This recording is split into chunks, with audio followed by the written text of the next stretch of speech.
Mr. Gareth Davies, how are we, sir? Very good, thank you, Adi Oladipo. Looking very fresh. I love the heat. I'm enjoying that.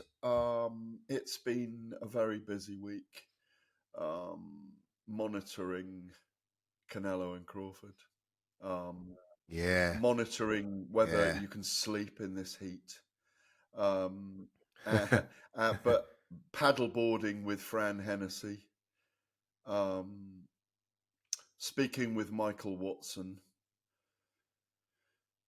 largely staying up late to watch fights that really didn't deliver. And I'm talking Jake Yeah. Paul, but I know we'll get into all of this. What about your week? Yeah, mine's just been doing football. Obviously, the Club World Cup is now into the last 16, so I've had to switch my football head on and remove my boxing head for a couple of days. But I've been just doing those games, which have been interesting. Just trying to gauge the appetite for soccer in America. Um, it's not as bad as it was with the '94 World Cup when a big tournament went over there. Obviously, football's caught up quite a lot since then. But it is interesting to see if there really is an appetite for it. Like, can it challenge the big three? So NBA, NFL, and MLB, Major League Baseball.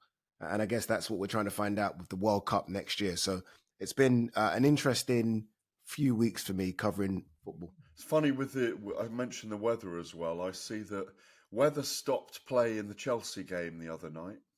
Um, I did that game. did you? I mean, didn't that I game had last to 9 hours fill. or something in the end? Yeah, I had to fill for 2.5 hours. It was on the 80. They weather stopped play on the 86th minute, Yeah. and I was like, "What? Can they not just play for 4 more minutes?" And then we had to fill for 2.5 hours. Then it went to extra time. Oh, it was a nightmare. Well, and It was a also nightmare. yesterday it was the hottest day ever on the first Wimbledon day, Wimbledon tennis day, the Wimbledon tennis championships, and it was so warm that they got close to weather stopping play there because it was too hot and too humid for the players. I wonder. I know that Barry McGuigan fought Steve Cruz in incredible heat outdoors in Vegas in 1985, and it cost him the victory. Um, he lost that day, and he was really, really affected by the heat. It's funny, isn't it, weather, how it affects sport? Quite It does. interesting. It doesn't. It doesn't always. Obviously, look, majority of the time, it doesn't affect boxing because we're indoors, right? But we are now doing and seeing so many more stadium fights. And yeah, Fabio it does the Wardley was bad or biblical. good No, weather. but Fabio Wardley, Justice Hooney, the rain was biblical that night. I don't think you were there. Were you there? Oh, you were there, weren't I you? was, I Oh was. no, I carried your laptop because it was going to get your iPad at one point because it was going to get so wet. It was biblical. It I wonder certainly if we're going to was. do It some certainly was. weather. The weather's going to crop up in this at all today in the next hour. I hope not. I hope it doesn't crop up in July 19th, December the 13th, any of those ones. All right, let's talk about the bronze bomber, Deontay Yeah, Wilder. You have been, I wouldn't say selling Deontay Wilder, but championing. you've championing, that's right, championing Deontay Wilder for fights against AJ, fights potentially against Chisora and Bacoli and Ngannou. He came back on Friday, got a seventh round stoppage, looked a bit heavier. I think it was 225 pounds. Not as big as he was for the final Fury fight, but still bigger than we used to see in Wilder. New trainer as well. What did you make of the bronze bomber? Well, he teased us that he's got a tiny little bit left, didn't he? He didn't quite give us the punctuation mark and full stop, the exclamation mark rather than full stop that he needed to do to create a viral moment. It was the referee stepping in to to stop hapless Tyrrell Herndon from taking any more punishment. He was a bit of a punch bag for 7 rounds for Deontay Wilder, but there's something that left there. There's enough there that I think we could, and he's talking about wanting to fight 2 or 3 more times. There's enough there, just enough for us to eke out a fight with Anthony Joshua, in my view. But that's probably a personal thing in wanting to round the era off Yeah. without them ever fighting. Yeah, I think that's what it is. Because watching that, he looked, and to be fair, At least he pulled the trigger. My thing with Wilder was, is he going to throw that right hand? Mm. And he did throw the right hand, and his jab looked okay as well. But he just looked so slow. Mm. And even the punch power, he landed a couple of big right hands, and I don't want to say they didn't have any effect, but they didn't have the effect we're used to seeing. So I don't know. I'm a bit like you. I'm like, I waited a decade to see it, so just might as well just have it. Yeah. A bit like the Calm Brook thing. But I also know that on seeing that Wilder, I expect AJ or anyone within that top 10, top 15 to beat him. He's no longer the Deontay Wilder of, I don't know, 5-6 years ago. Yeah, I mean, look, Turkey Al Sheikh was big on him and was Mm. moving that fight forward, wasn't he? Until he came a cropper against Joseph Parker and Zhile Zhang. But at least he's back in the win column. I still think it's a fight that resonates in a stadium like a Tottenham Hotspur. I still think people would go for the event. You could still Yeah. build a good undercard around it. I think it would do numbers. I think they should get on and do it because right now, Yeah. Anthony Joshua's sitting there waiting and wondering who obviously wants Tyson Fury, and I feel like a broken record saying this. I think I've said this every week on our show for the last 3 or 4 weeks. You know, the Gypsy King's happy on his behind at the moment. Yes, he's doing shadow boxing and punching in the pool and hitting the bag and going on runs and smiling and starting to deliver a few more messages and filming his Netflix series. But he looks quite happy not fighting. Agreed. And I think AJ should just move on and, you know, jump into action. Like, you were with him. I haven't seen him and been around him for a good few months. I've spoken to Ben Davison, just chatted to Ben Davison kind of off the record. And I think AJ wants to come back. What was your impression when you were in Ghana with him? Yeah. No, I wasn't. Oh, you weren't there with him. I've seen you with No. AJ at some point recently, haven't I? Yeah, I have. I have been around him. And my impression is that he just wants to fight now. That's the thing. Anyone. Like, obviously, look, the Fury. Honestly, the Fury. Maybe me or you. Obviously, the Fury fight was the one, right? But now it's a case of, okay, if you can't make me the Fury fight, who is the next man up? I just want to get in the ring and fight again. I think he realizes that, he's 35, going to be 36, I think, in October. There isn't long left. Why waste it Yeah. chasing one man when you can have big fights? As you said, Deontay Wilder's a stadium fight. I think AJ versus pretty much anyone could be a stadium fight. That's just the power that AJ's built up over the years. So if I'm Freddie Cunningham and 258 management, I give Deontay Wilder the call. I think AJ runs over him. I give Deontay Wilder the call and I just make that fight. Because it's been Wilder or AJ or Fury and AJ, and he's got to fight one of those guys before it's all said and done. And right now, it looks like Wilder's more likely than Fury. Is there a case, and I think it's happened, since February the 22nd, when Daniel Dubois and Joseph Parker didn't fight each other, and obviously Joseph Parker fought Martin Bakole in the 11th hour on 36 hours' notice, that Ajit Kabayel, Anthony Joshua, Joseph Parker are all actually just waiting for July the 19th to see what the outcome is between Alexander Usyk and Daniel Dubois, and then deciding how the chess pieces move after that. Even to the point where we've had chats about Parker fighting Derek Chisora, Parker being teased that he might fight David Allen.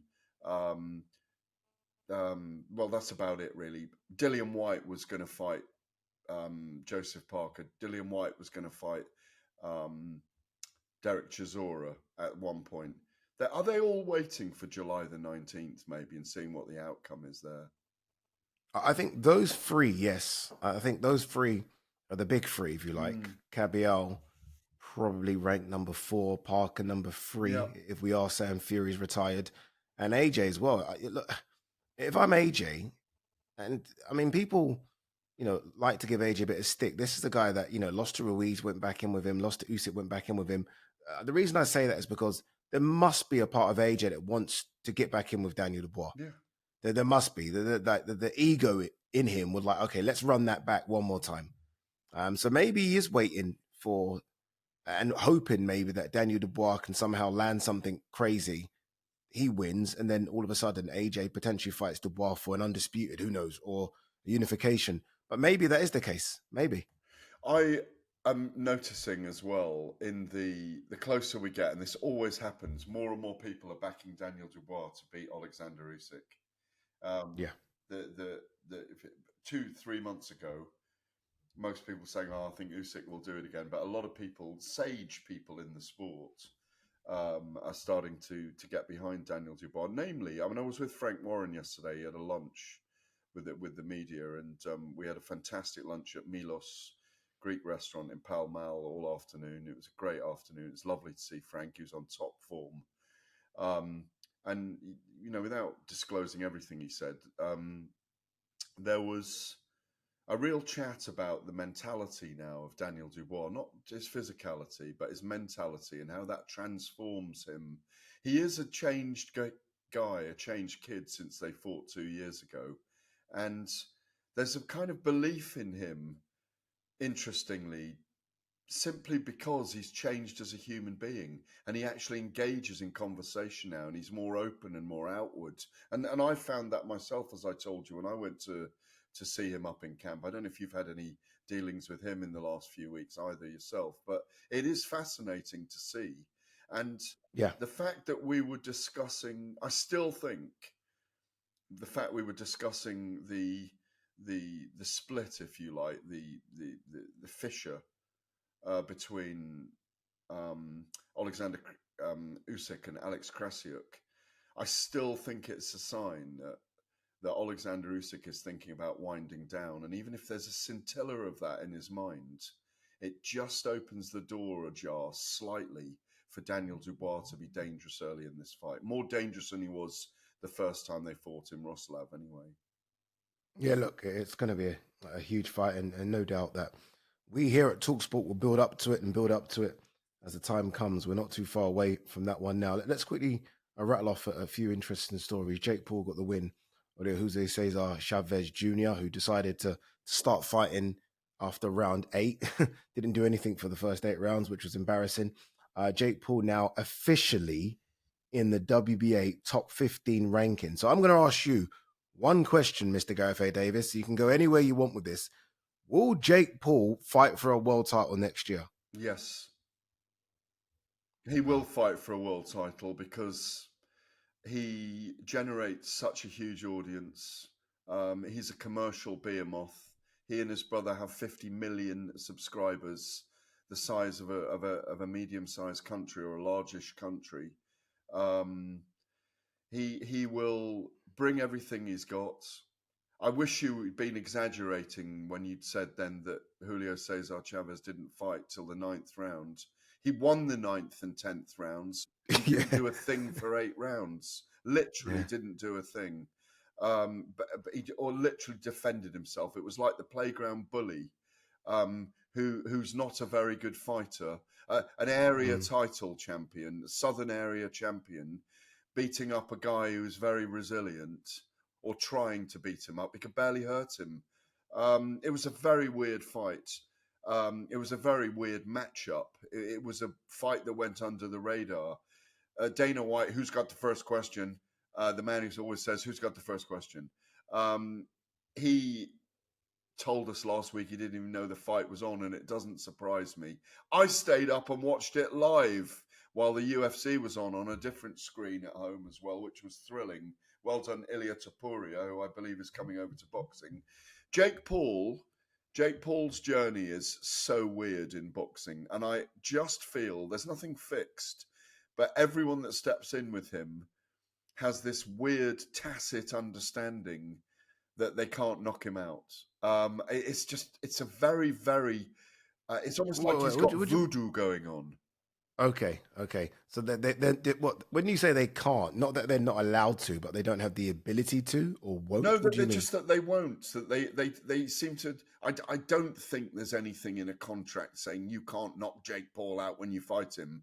But I just think they're playing the game. I think Canelo, who was within an inch of signing to fight him um, would have played the game. I mean, Jake Paul has even revealed this week that he and Anthony Joshua are DMing each other.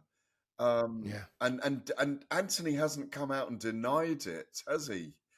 No, he hasn't. That maybe he hasn't even read it. I don't know. But... No, he certainly read it. I think AJ even retweeted or posted something on his socials about the Jake Paul call out. Look, I asked a question about a world title shot. I believe he'll get one as well. Yeah. As you say, he generates far too much money. He's one of the biggest names in the sport. I mean, there can't be five bigger names in the sport than Jake Paul, which is testament to how far he's come. I mean, you no longer class him as a YouTube boxer, and I guess that's the biggest compliment I can give him. But if he does fight some of the names that he's legitimately called out, i.e., Opataya will take his head off. Oh yeah. If he's not within that voodoo thing as well, he'll literally take him into another realm. But let's see. A big win on the night for Zerdo, beat Unil Dorticus. Massive win for Floyd Schofield, who beat Tevin Farmer, stopped him in a round. Bear in mind, this is the Tevin Farmer that went 12 rounds with Williams Zapata twice. And Floyd Schofield stopped him in a round. So now all eyes are pointing towards Shakur Stevenson, Williams Zapata winner. So well done to Floyd Schofield as well. All right. You're listening to Find Out Extra on talkSPORT 2. Still to come. We're going to look ahead to this weekend's fight between Jack Catterall and Harlem Eubank. But up next, we're going to talk Eubank Jr. versus Conor Benn, which has now officially been signed and sealed for later this year again. Welcome back. You're listening to Find Out Extra on talkSPORT 2. Adi Oladipo, the great Gareth A. Davies. All right, it's done. The first one was so nice, they had to do it twice. Chris Eubank Jr. and Conor Benn will get it on September 20th, Tottenham Hotspur Stadium. Now, a lot of people were saying, what about that 27th date?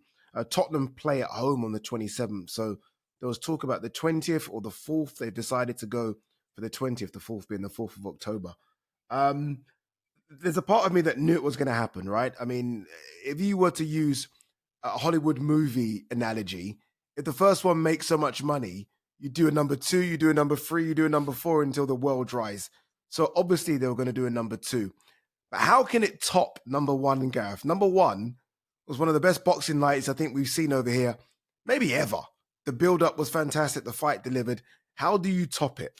It ranks amongst the very biggest nights I've ever been involved in, and I never thought I'd say that. The atmosphere, the intensity, the delivery, the drama, the theatre, the build-up, the 2.5-year drug issue, the fathers reuniting, the fathers and the sons in a love-in afterwards, crisscrossing family codes as well, Egggate. The not making weight, the fine, the weight cut, the 2-city press conference, and 12 rounds of a bloody war, which was brilliant. And both men's stock rose, and drama afterwards with chronic dehydration. Put all those things together, Addy, and that's why I wrote a column saying this mustn't happen again, one and done. We don't want to see Eubank weight drained, but they're doing it all over again. We knew it was going to happen again because Turki Al-Sheikh, or Sheikh Turkey as he's now known by Dana White of TKO, and I love Sheikh Turkey. He's put the money up again. It's a Ring Magazine event. The boys are going to earn $10 million each again. So it's an inevitable slide into that pit again, but they will build it and they will make drama out of it, and maybe we'll have the fathers going at each other at the press conference this time, or there's always ways to do it. Very hard to top it, I agree, because it was almost like a perfect storm, the way everything transferred itself. The father and sons in the dressing room, Ben looking at Eubank arriving, the walkout of Ben Senior and the walkout of Eubank Senior and Eubank Jr. It won't deliver, I don't think, like it did the first time, and I do worry about the weight for Chris Eubank, and I do wish that Ben and Eddie Hearn had acquiesced to him allowing and acquiesce to him having a few more pounds to play with, but I don't think they will because they'll want every advantage they can get. Yeah. Okay. Quite a few things to kind of cover from that. Number one, obviously, the weight. This was one of the biggest talking points in the build up to the first fight, or should I say, build up to the second fight. The first fight didn't happen, um, but the 160 pounds. Now, Eubank said he can make the weight. I've spoken to his friend slash manager Napa. They say he can make the weight. I guess the biggest problem is the weight cap, that 10-pound weight cap. That okay, you can only be 170 on the morning. Is there going to be any wiggle room, do you think, with that? Because that seems to be the biggest issue here. Obviously, look, the fight could never be at 168 because Connor's far too small. I think we saw that in the first fight. 160 seems fair, but the rehydration cap seems to be the unfair point of it. Yeah, I think it's a really, really good point. And I think if they weighed in early on the Friday and they allowed him to rehydrate, I think he should be allowed to be whatever weight he wants to be when he steps. Yeah. I think Yes. that's the only if he doesn't make 160, you probably have to pay the fine again. But just let him rehydrate to whatever level he needs to. He didn't sweat during the fight, Chris Eubank Jr. He's spoken about it afterwards, hasn't he? With podcast of a CEO, was it when he spoke? Yeah, Stephen Bartlett. Stephen Bartlett, in absolute detail about his concerns when he was in hospital. When he was hearing voices in the other room, wondering about whether they were talking about him, whether he was at risk in his life, the concern his family had for him. So why do it all again then, Gareth? Well, and I know the simple answer here is money. Money, fame, and drama. But aren't there money fights out there for, obviously, look, Canelo's the only one really for Chris, but there are money fights out there that don't require you risking your health, especially considering all the things he said. Like, I watched that podcast as well, and he was almost talking about a life and death situation. Yeah. And we know the issue the British Boxing Board of Control have with the sauna suit. We know that as well. So why go down that exact same path that caused you so many health concerns the first time? Because it's another career biggest payday for Chris Eubank Jr. It's a fight he should win again because we saw missiles bouncing off him, the missiles that Conor Benn was throwing bouncing off him. Conor Benn will do it again because, it's a massive payday for a young man with a very young, beautiful family who made a name for himself. Look at him in New York the week after at the Times Square event. Yeah. He was like the conquering hero there, strutting around. It's like he won. It's like he'd won. And physically he recovered very quickly. And what I read from that is that he's got a good chance. I will go for Eubank being favourite again and the same thing similarly happening. But if he is really affected by the weight cut this time, and it does take a toll on his body this time around, which it may do. Look what happened in the Liam Smith fight after he made the phantom weight of 157 or whatever it was that time. Yeah. I'd give Conor Benn a chance. Ben's going to do exactly the same thing. In fact, Ben's going to do that every fight now. Just come out and deliver and become a legend as the guy that came and just fought everyone and threw everything at them, the kitchen sink included. So I just worry about Eubank's health, but they're young men and they're earning big paydays and becoming famous, if not infamous. And if Eubank looks brilliant again, Canelo's there for him potentially. It's a quick turnaround, isn't it, though, considering how Eubank looked in the ring? 6 months.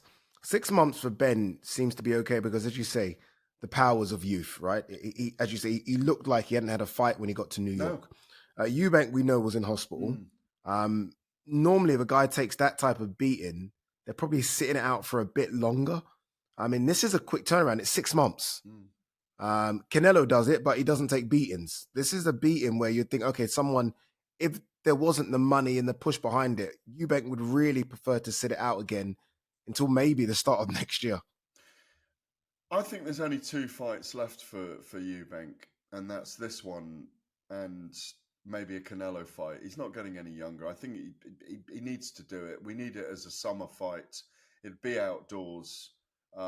It's just the staging. I know they haven't confirmed Spurs, but like you say, we know they're away from home that week. I think they're playing in Brighton or at Brighton. I should say at rather than in. Well, both. It's at and in, isn't it? But the yeah, I mean, I don't have an issue with it being. It's not that close together. It's not like 3-4 months. I think 6 months is fine. But Okay. again, as I say, I just wish that Hearn and Benn would acquiesce. And I'm hearing via Ring magazine last night that news from Mike Coppinger, that it is the same conditions for the second fight. And also, Boxer have confirmed, just to cross the T's and dot the I's, Boxer have confirmed they're still in partnership, as it's called, with Chris Eubank Jr. Yeah, I saw that. They put out a nice little social media post, didn't they? After Eddie Hearn had his little rant on IFL TV. I remember in the lead up to this second fight, I asked you, and you were correct, and you said it would be way bigger than the proposed first fight that didn't happen. So I'll ask you about this one then. Will this be bigger than the second fight? It'll have its detractors. There'll be a lot of noise about it and a lot of murmurings now for a few weeks. But once they start the build-up and do a double or treble city tour, once they announce the venue, once the tickets go on sale, once more drama comes out, once they're around each other, I think people will go, do you know what? Let's just watch it again, because these boys are going to go in there and do exactly the same all over again. It may not deliver in the same way the first one did, because we did not know. But at least we know that these two are capable of a big fight, of a fight that delivers. And we know we might get another classic. Okay. If it is bigger, and I do believe it will be bigger, I think the casuals will march up to watch this one just because of how much it delivered. Why not go Wembley? Why not try and go for an extra 30,000 seats? Tottenham, we know, is 60 odd thousand with floor seats. Wembley, we know, can go to 90 plus. Why not try and go Wembley? On a personal level, I think this Tottenham Hotspur Stadium, and I'm not. Oh, it's miles better. Oh, it's miles better. Unbelievable. I mean, I've said this a couple of times. I said it to Majestic and Pardew, Alan Pardew, the other day. I was out cycling in Cambridge and paddleboarding on Sunday when the news broke, and I went on their afternoon show, and I was saying it must be electrifying, even though people will say, well, it didn't electrify the Spurs players this season, but it must be electrifying playing on that pitch with those banked stands full of spectators, because you just see a wall of faces and sound. And sitting in that pit, it's one of the best atmospheres I've ever been at in all my time covering boxing. And, I've been to some pretty big events. No, you're right. I think it should stay at Tottenham. It's not always about more numbers. It's about atmospheres. And that Tottenham atmosphere, just the way in which the stadium, as you say, it sits. It's like a bowl, isn't it? And I just feel like everyone's got a good seat in the house, as opposed to Wembley, where you might as well stay at home. If you're in the upper tier at Wembley, you're best staying at home to watch it, because you barely see anything. 300 meters away, aren't you? Kind of. Yeah, it's honestly, it's ridiculous. Yeah. But look, we'll wait to see what venue it is. Confirmation, I'm guessing, will be out in the next couple of weeks, and confirmation about the weights as well. Sorry, Gareth, go on. Before we close this section, and it's not in the running order, I want to do Canelo Crawford watch all the way up to September, yeah? Okay. Right? Go on. I mentioned Canelo in the same breath as Chris Eubank Jr., and I think that fight is possible if he looks good in September. We both started off thinking Crawford would beat Canelo. Mm-hmm. After the 3 press conferences last week, we had a feeling it might be. Both of us had a weird tilt towards Canelo. Mm-hmm. Where are you now? I am still tilting Canelo. I'm still tilting Canelo. I don't know. I think Canelo's now all of a sudden found a bit of a rage, something that makes him do those extra reps in the gym. And I think he's going to show the fact that Canelo's been swimming with the big boys for a decade. Crawford hasn't.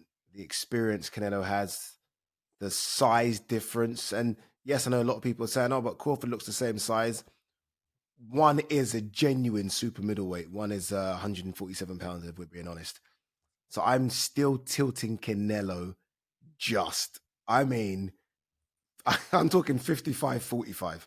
Yeah, I'm seeing it as a 50-50 this week because Ooh. people have persuaded me. Namely Duke McKenzie. We went back and forth, both on air and off air, and I love Duke's opinion. He's not always right. He's a total purist.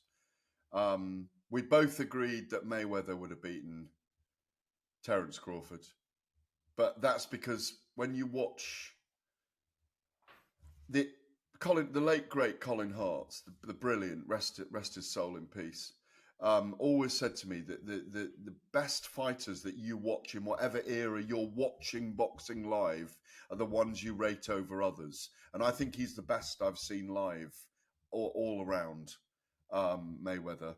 And I just think he'd have beaten Terence Crawford at welterweight. But Duke's persuaded me not to go too heavily on Canelo because as I say, Crawford may have the ability to time Canelo all night. You know, May may have the ability. but it's an unmissable fight. The MGM. I'm hearing that the Studio A and B at the MGM Grand Garden Arena, next to the MGM Grand Garden Arena, is going to be the media hub. I'm hearing for that those big studios, so Radio Row, and let's hope we're out there and we get Jeremy, our producer, out there, and we do 2 weeks of live shows from there because this is the kind of event. No, I'm definitely out there.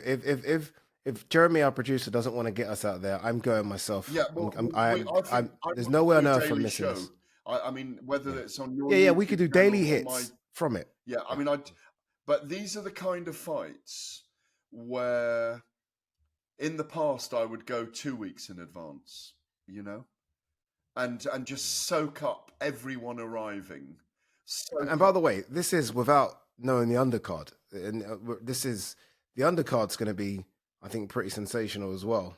And they're going to give it all the glitz and the glamour, all the WWE build-up, plus the UFC selling power. I think this is going to be just incredible. And how much does the Allegiant Stadium hold? What is it, 70,000, 80,000? But we need to book our hotel rooms. And I think I want to do a show every day for 2 weeks, me and you, of some kind, We can get it done. We'll get it done. The only other thing I would say is I've been thinking about this in the week as well.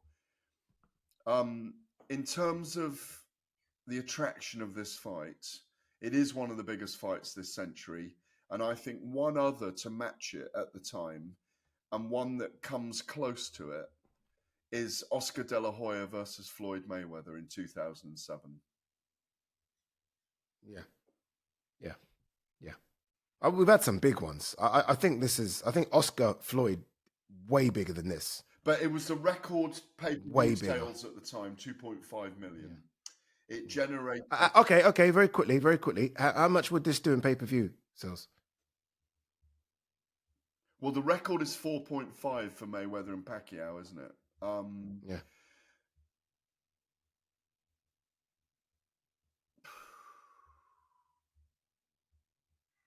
$3.5.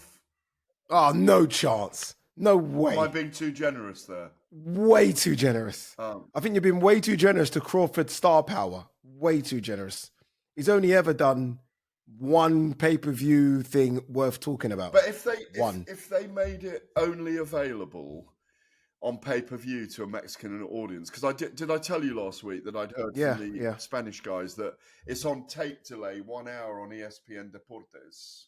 So the South American / Mexican audience can watch it live, but only on Netflix because it's on ESPN Deportes an hour later. If the entire Mexican audience was pay-per-view as well, it might break all records. No chance. Absolutely no chance. They don't have a big enough pay-per-view record to break 4.5. No, Oscar and Floyd was the dream. Floyd Manny was like the dream. Yeah. Two pay-per-view monsters colliding. Yeah. And so was Mayweather and McGregor as well, because exactly two monsters. We'd seen that modern. We'd seen. This is why I've said for years, and I think Turkey shut it down. AJ Fury, like two pay-per-view monsters colliding. Do you know what I mean? This isn't that. All right, there you go. We're going to give you weekly updates on Canelo Crawford up until September the 13th. On AM, on DAB, via the talkSPORT app and on your smart speaker. talkSPORT.